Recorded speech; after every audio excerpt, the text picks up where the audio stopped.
Subscribe कीजिए F study class channel को और बेल आइकन को दबाइए लेटेस्ट वीडियो सबसे पहले देखने के लिए।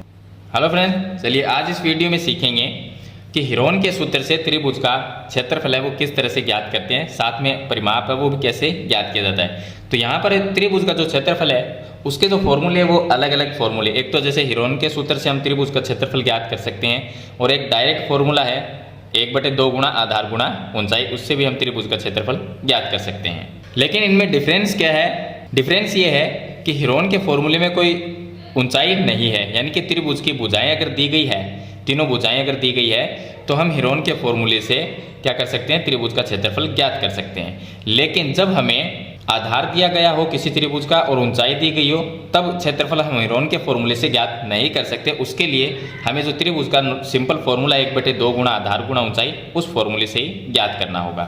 तो यहाँ पर हम आज सीखेंगे हीरोन के फॉर्मूले से त्रिभुज का क्षेत्रफल ज्ञात करना।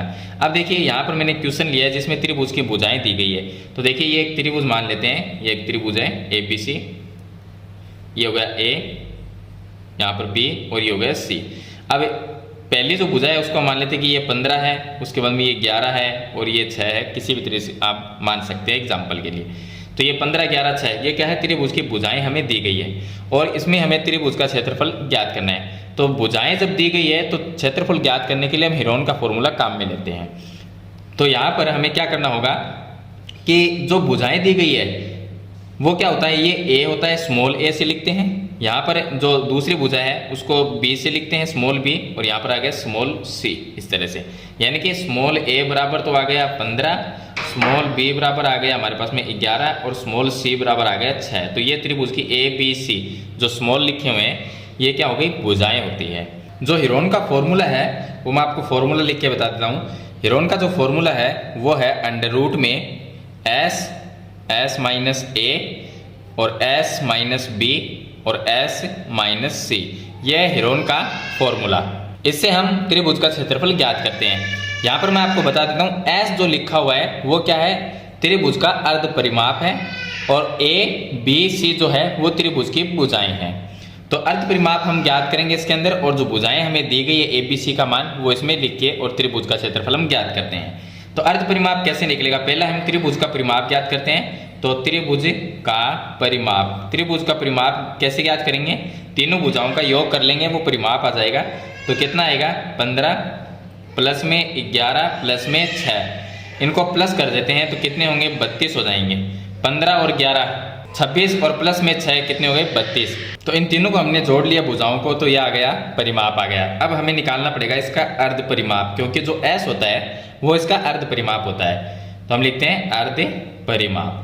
अर्ध परिमाप का मतलब हो गया आधा परिमाप। तो 32 परिमाप है, इसका आधा कितना होगा, 16 होगा। तो हम 32/2 लिख देंगे, 32/2 बराबर 16।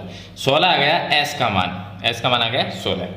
अब हम इसके अंदर s का मान रख के और जो त्रिभुज का क्षेत्रफल है वो ज्ञात करेंगे। तो s का मान लिख देते हैं, चलिए √ में s का मान लिखेंगे 16, फिर s दोबारा लिखना है, s का मान 16 माइनस a का मान कितना है, 15 है। तो पहले जो बड़ी भुजा है वही लिख लेते हैं, उसके बाद में s माइनस b यानी कि 16 माइनस दूसरी भुजा कितनी है, 11, और फिर उसके बाद में s माइनस c, तो 16 माइनस 6। इस तरह से सरल कर लें। अब इसको सरल करना है, सरल करने के लिए यह है 16, वो लिख दिया 16 आ गया। 16 माइनस 15 करेंगे तो 1 आ जाएगा, तो गुणा में वो 1 आ गया। उसके बाद में गुणा 16 माइनस 11 तो ये आ गया 5, फिर गुणा में यहाँ पर 6 को माइनस करेंगे 16 में से तो ये आ जाएगा 10। अब इसको हम इस तरह से लिख सकते हैं, क्योंकि रूट निकालना है तो 16 को लिख सकते हैं 4 गुणा 4, ये लिख सकते हैं, और गुणा में 1 का कोई मतलब नहीं है वैसे तो 1 का √1 ही निकलता है, तो 1 लिख दिया। गुणा में ये हो गया 5 और गुणा में 10 को लिख सकते हैं 5 गुणा 2, ये लिख सकते हैं। अब इन दोनों का रूट निकल जाएगा, यहाँ पर इसका निकल जाएगा, और 1 है उसका कोई मतलब नहीं है तो 2 रह जाएगा।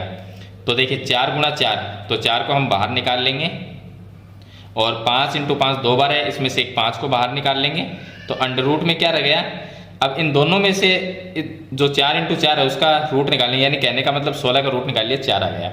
और यहाँ पर 5 × 5 25 का रूट निकालेंगे, 5 आ गया। तो 1 और 2 रह गया, 1 का कोई मतलब नहीं है, 2 है वो √ में रह जाएगा। अब इनको गुणा कर लेते हैं। 4 को 5 से गुणा किया तो ये 20 आ गया, अंडर रूट में आ गया 2। अब यहाँ पर जो मीटर लगा हुआ है तो हम मीटर स्क्वायर लगा दें, क्योंकि क्षेत्रफल है वो हमेशा मीटर स्क्वायर या सेंटीमीटर हो तो सेंटीमीटर स्क्वायर में, यानी कि स्क्वायर लगाते हैं। तो इस तरह से हम त्रिभुज का क्षेत्रफल है वो ज्ञात करेंगे जब हमें 3 भुजाएं दी गई होती है क्वेश्चन के अंदर। तो इसमें हीरोन के फॉर्मूला हम काम में लेते हैं। तो मैंने आपको इसका पूरा प्रोसेस बताया है कि हीरोन के फॉर्मूले से एक त्रिभुज का क्षेत्रफल है वो कैसे ज्ञात किया जाता है। नेक्स्ट वीडियो में हम इसके कुछ अलग अलग कंसेप्ट के बारे में समझेंगे, जैसे कि जिसमें 2 भुजाएं दी गई हो और परिमाप दिया गया हो, तो हम उसका त्रिभुज का क्षेत्रफल वो किस तरह से ज्ञात करेंगे हीरोन के फॉर्मूले से। आई होप ये क्वेश्चन आपको अच्छी तरह समझ में आ गया होगा। फिर भी कोई सवाल या सुझाव है तो मुझे कमेंट बॉक्स में जरूर लिखिए। आज की वीडियो में इतना ही, मिलते हैं नई वीडियो के साथ, तब तक के लिए थैंक यू।